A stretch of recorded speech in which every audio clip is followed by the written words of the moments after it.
Buenos dias, Gunners Collective TV. Back at it, you already know. Like a vato with the pipe habit. Bye, twirl. Bye, twirl. Bye. To the 10, to the 10. They're getting their apparatus on. You already know what it is, man. But before we get into the content of the day, let's get to that intro.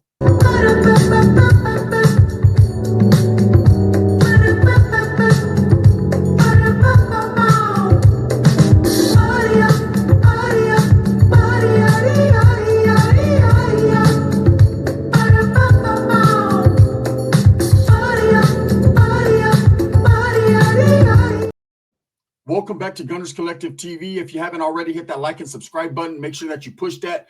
Put that notification bell on all, so that way you're directed in the direction of the dope content that the gun is kicking. Man, I appreciate it. So Lefty Gunplay, we're at it again. We're not playing either, eh? He wasn't playing. He was telling the truth. Lefty Gunplay is breaking world records. This vato is a phenomenon, more than we ever thought. This vato's a hybrid. He's the only person on earth that could do a 20-day stay-up run on Scante and not even miss a beat. Just come out with another quack tattoo on his face. But other than that, the homie is good in the hood, right?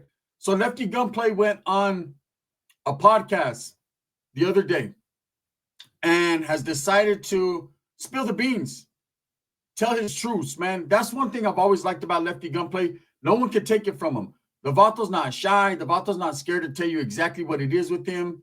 You know, he ain't trying to prove himself to no one, right? This vato's just being straight up pura, 10-5 a key, the truth. He's telling the truth all the time. So as he's sitting there on the podcast, he gets asked a question. Meth play comes up, right? And I don't say it to disrespect him. I'm just saying the meth play comes up. And he gets asked a question. And this is when I knew right here, oh, this vato's a stallion.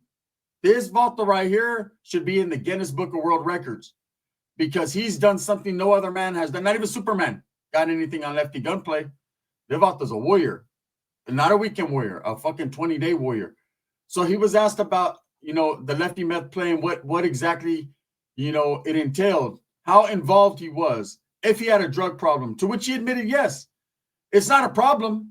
He just enjoys it. It's something that he does on his downtime to get his mind going. I've heard that before. I've heard a lot of excuses. I used to have homeboys make excuses all the time. Hey, homie, I only do it on Saturdays and Sundays. Why are you tripping, eh? You know what I mean? By Monday, I'm good. Yeah, but by Monday, you lost 5 teeth. Yeah, but those are my 5 teeth to lose. So why are you worried about it? I'm not. But at the same time, homie, you want to go with me to places to knock chicks, and they're like, ugh, that forgot Mecco mouth. Like, yeah, mush mouth. That father looks like mushilufagus. Look, Lefty Gunplay was asked about his drug usage, and he said, yes, he likes to get down. He does it from time to time, but it doesn't mean it's going to affect his career. Now, I beg to differ, and this is the truth. I've seen homies on Scante. I've seen vatos on Scante, right? And it affects your eyesight, your teeth. It affects your skin. It affects your mentality. It affects your relationships with your families and your hyena. It affects the relationships you have with your children. You're getting memory loss and forgetting that it's your fucking kid's birthday or that you never paid child support before. A lot of these things it affects.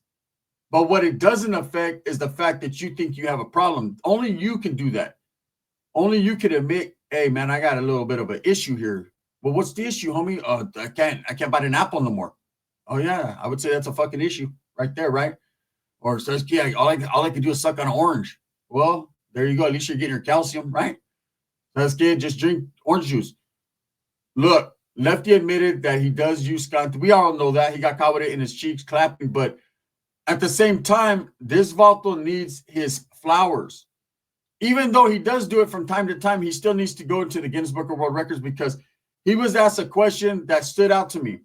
And it was, hey, homie, how long have you stood? Like, what was your longest run?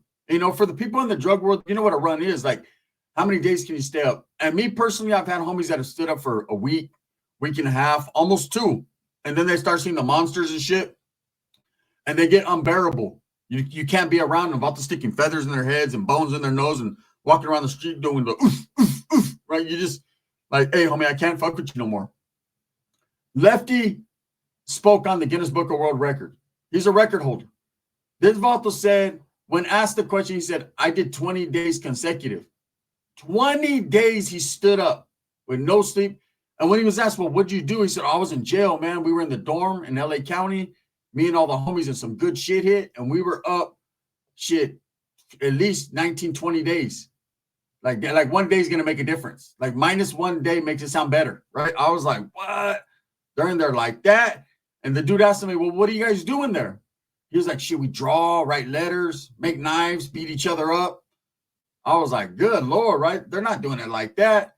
Look, at the end of the day, this Volta has an issue, has a few problems. And we can all see from a distance his problems are starting to affect, what he's doing in his life.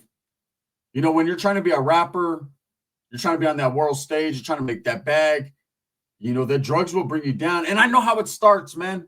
We've all seen it. Volta got nice cars, nice whip, business, just doing his thing.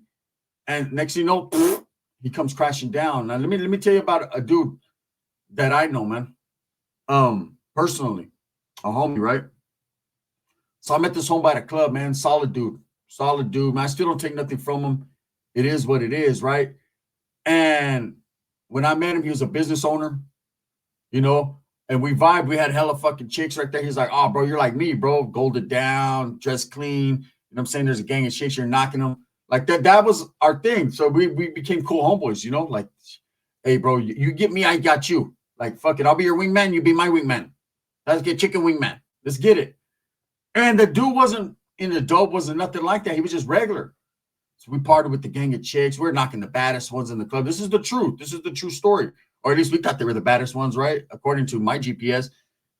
And all of a sudden, he got hooked on drugs, right? And I started to see everything about him that I like, man, that's the homie I dislike. Like it was just a bad situation. And I didn't dislike it because I disliked him. I disliked the fact that the drug got the grip on him and he started to lose everything. I noticed he wasn't going to his business anymore. And I never questioned him on it. Like, did you lose your business, bro? Or what happened? He just disregarded it, put it on the back burner. Fuck it. I'll get to it later. Next thing you know, his car's looking dirtier, man. Pad not looking a little bit empty. Things were disappearing. Like he just was going downhill and he was doing it fast because he was committed to get his high on, right? Anyways, the moral of that story is I watched it right before my eyes to the point where I just distanced myself. Like I can't be around this no more because this is you're seeing a tragic situation here. But not only that, it starts to leak off into your life. Like, nah, I'm cool with that, man. I been there, done that. Seen homeboys go through that my whole life.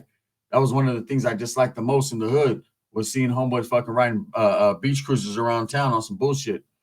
So anyways, then you bump it up to Lefty Gunplay. And I see a lot of the same characteristics in him. He's having money. He's having people set up certain things for him. And he's having people on his, giving him hugs in the corner. But one of the days, man, people are going to get tired of his bullshit. We've already heard Solis, his manager, say, hey, man, if the Volta continues to be locked up, if the Volta continues to fuck up, he's on his own, man. There will be no more bail. There's going to be no more none of that. Because at the end of the day, you got to let someone hit rock bottom and hit hard and learn. So that's just what it is. But for Lefty Gunplay, look, I'm going to give some game.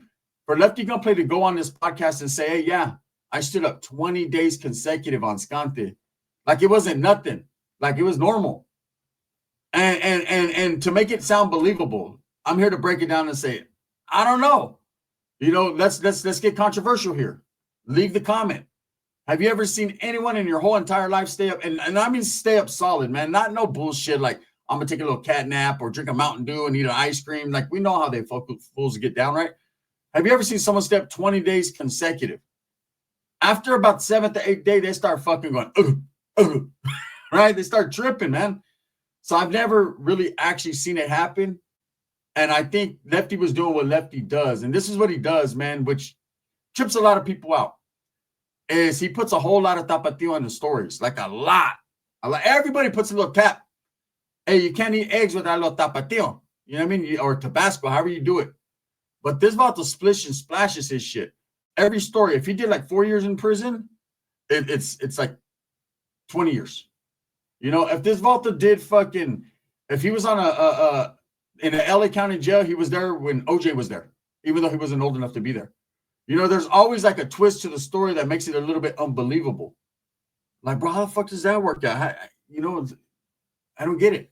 So there's always something with him. Damn, what I got phone calls going on right here. I don't recognize that number. Gorta's trying to get at me early, right? Oh, you're talking about Lefty Gunplay. You're talking about Lefty Gunplay. Well, go over there and smoke some skunk with them. And even to the point with Lefty, he talks about doing skunk. It's like you can't just be like, yeah, fuck, bro. We stood it for like 5-6 days. We're on a good one, man. Damn, I regret that shit. Devonta's like, shit. I was in high power smoking for like 20 days straight. Like, goddamn, left. Like, I was twisting it for 20 days. I doubt there was 20 days. I doubt he's breaking any Guinness Book of World Records because that's like not human. That's alien shit. That's clone shit. Ain't no one fucking smoking and yoking with 4 doors open for 20 straight consecutive days and just staying up and drawing and making knives in the LA County jail and thumb wrestling each other. That ain't the way it's happening, bro. Like, you might have fucking got high, got a little binky and went straight to the vein with it, or however you did it, you know, because jail's different, a little lenient, whatever. But to sit there and say, damn, bro, we were up for 20 fucking days. Yeah, that's a little too crazy. Even the guy was like, man, a bullshit. But again, you never know, man. Nowadays, these guys, you know, it's like a chase for clout, a chase for world records, a chase for everything. People are always trying to outdo everybody. I had a homeboy like that. No matter what kind of car you had, no matter what kind of chick, however you were living, right? He was going to one-up you 100% all the time. If you had the new C8, he was coming with something more spectacular. You know what I mean? If you had the new Cuddy, fuck it, Regal. You had a Caddy, fuck it, Lincoln. You know what I'm saying? Hey, you went and got the Lincoln Navigator, that fool busted out with the Cadillac Escalade. If you got a badass torta, he got a fatter torta. It was just like he always had to one-up everyone. That's just the way he was. And at the end of the day, man, with his mind being so obsessed with trying to outdo everyone else, he wasn't really paying attention to what was going on around him and his family and his friends. And everyone was like, man, we don't want to be around this dude. This dude's he's drama. All he cares about is showing off and being better than everyone else. I'm not saying Lefty's like that, not at all. But at the end of the day, he has a couple issues. One issue is he has definitely a drug problem. That it's a problem because he doesn't believe it's a problem. See, I got homies that get high. They know they got issues. They always say, "Get fucking," you know what I mean? I don't want to do this, but let me borrow $10 so I can get something. Like, hey, bro, you know you got an issue. I know I got an issue, homie. Fucking no, I can't stop. You be calling me, homie. You be calling me. And like, all right, I got you. Hey, homie, can I get a bowl of cereal too? I got you, right? So I know when motherfuckers be going through it, but they admit it. Like, yeah, I got a problem. I know I got a problem, bro, but I'm still trying to get high to figure out the problem. See, with Lefty, the first problem is he don't believe he has a problem. And you cannot be a famous music artist or a rapper or any of that and have a drug problem, especially one with the drug that Lefty's hooked on or he does, right? Now, look, don't get me twisted. The Rolling Stones was getting high. Motley Crue was on their shit. These guys became millionaires, yes, but they were already super famous and then just got in the Hollywood mix and started doing their thing or just was talented enough. There was a talent there. Like Tommy could fucking control the pipe and fucking drum and bone Pamela Anderson all at the same time. Balto was multitasking. He was talented. So Lil H never heard him. But with Lefty, you're still trying to learn how to rap, how to act, how to conduct yourself, how to show up to fucking events, how to not get arrested before an event. So you don't, like, there should be no time or no wiggle room to get high, right? But it is what it is. I mean, Lefty gonna do what he do. He's a responsible man. And people that talk shit about him and hate on him, they just hate on him because they're not doing what he's doing. That's a fact. You know, I have fun with Lefty, clown a little bit, but at the end of the day, I support him. I really do, man. I support the fact that he's raza out there getting it. You know, some of the things he does, I don't care for. Some of the things I do, a lot of people don't care for. It just is what it is, right? What makes me better than them? Nobody. Difference is I'm not smoking skante. Okay, so Lefty Gunplay again, man. This whole video surrounding the fact that he went on that podcast saying he was up for 20 days. Bullshit, bro. Stop lying to yourself. Like, stop putting too much tapatio on your stories. That's what gets you in a wreck in the first place. I'm the world's most famous gangbanger. No, you're not. No, you're not. Calm down, Al Capone. Calm down, Gotti, right? Oh man, you don't even know, man. I was in high power with Tory Lanez. Yeah? I thought you were in Pelican Bay for 9 years. How the fuck were you there? No, you don't understand. I got it. Okay. Yeah, I know. I seen the rap sheet with like a whole bunch of different CDC numbers. I know. My thing is this. With Lefty Gunplay, he's a gangster trying to play a gangster. Do you understand what I'm saying? Let me explain it to you. He's a gang member from a hood of Arru, right? Okay, Southern California, that's cool. You're a gang member, whatever, homie. You know, hopefully you don't get killed or you don't get locked up forever or whatever, man. Hopefully you're able to just I know a lot of gang members that are doing good.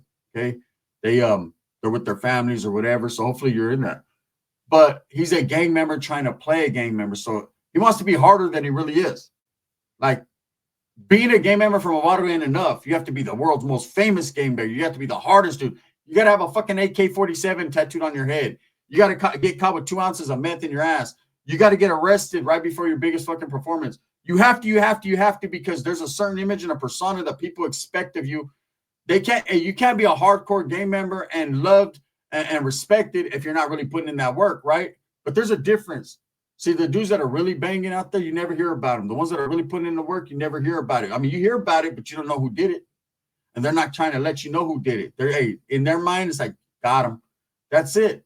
So no matter how many stories you tell, how many years you put on your time, how many days you put on your meth smoking. I mean, it's so bad that most people, like I know homeboys in my neighborhood, it was like a no-no to do. That was the no-no thing. Can't do that, right? But all the homies did it. Everyone's all in the garage, hidden in the corner in a fucking, I remember tripping out on this. True story. So I had a homegirl. And it was taboo for me to even to be kicking it with her, right? Because that was like one of the main homeboys from the hood's ex. So just seeing riding around town with her, like he might trip and it could cause chaos. But fuck it, that's my homegirl. I wasn't doing nothing with her, so it was nothing. But so we pull it, and she's like, hey, we're going to go to the homegirl's house. Now, this is the homegirl's house we were going to go to. I'm there every night, chilling, partying with all the homies. But I was never really there during the day. So I figured they were sleeping during the day to get ready for the party at night. Little did I know, right, what was really happening at this place. So she's like, hey, we're going to go over here real quick. I got to grab a T-shirt or whatever from the homegirl. I was like, oh, yeah, I was over there last night. We were all chilling. She was like, look, fool, you might see some things there that are going on, but just don't say nothing. I said, I ain't going to say shit. I don't give a fuck, right? Shit. I walked in there. It was like 6 homegirls twirling the pipes just on a good one. I was like, damn, is that how they keep their pussy tight? What's going on here, right? So that's good. Damn, I almost lost a tooth, right? I walked in that motherfucker and was awake. Like, literally, I was like, oh, shit. What is this? Homegirls were all trying to hide the pipe between their tits, burning their chichis. I was like, hey, it's all right. Do what you do. But damn, I never knew this is what it was over here. It's a fucking crack house, right? What's going on here? The moral to that story is people try to hide the shit because it's taboo, man. Like, they're not wanting everyone to know, like, they're on that shit, that their fucking teeth are plaqued up. They're about to be like, oh, yeah, I was up 20 days, me and Tory Lanez. I was playing with the school for 20 days consecutively, right? Like, Lefty Gunplay is not what you'd call a J-Cat. He's just different. He's different. He's very outspoken. He's truthful, though. You got to respect that with him. There's lies, but there's no lie. If you understand, like with him, you get both sides of the sword. With him, like, it'd be lies on top of lies, like bullshit. But he ain't lying, though. Right? It's crazy. Anyways, man, Lefty Gunplay went on a podcast. Make sure I think it's called Kev Bands, Kev Bands or something like that. Make sure you tap in over there, right? Make sure you tap in and watch the full interview he dropped with Lefty Gunplay, the recent one. He talks about everything from being arrested at, the Rolling Loud concert to his meth usage to a lot of other things, upcoming projects. Very good, a very, very good interview. But what I took from it was that thing. I just wanted to clown a little bit. Lefty Gunplay 20 days straight consecutive on Scott's. How about those? Like, we were in there drawing. Yeah, we were in there drawing and beating each other up and sharpening knives. I was like, where was this happening? Not on the 4-yard, right? It was happening, he says, in the LA County Jail in the dorm. He said, hey, I wrote a gang of letters. Uh-huh. All right. Well, that's cool. You know what I mean? Hey, if that's what it takes to get you motivated, I guess then that's what it takes. So at the end of the day, man, I call bullshit though on 20 days straight. You got to be a fucking an alien, homie, to stay up 20 days straight. The body starts shutting down. I don't even think the body's able to do that. Maybe I'm wrong. Let me know in the comments. Am I wrong? Anyways, Lefty Gunplay says Scante doesn't do nothing to him, man. All it does is make his eyes straight. So I guess it is what it is. He knows something that we don't know. He found the missing ingredient and just separates that from the bullshit. Not the E, the I, and the R, the whatever, right? Thumbs up or thumbs down. Heavy's going to be the head that wears the crown. I'm going to continue to strive for what I truly believe in, and that's the betterment of all people, man. Thank you, guys. And I support Lefty, man, but I don't support the meth play, the gun.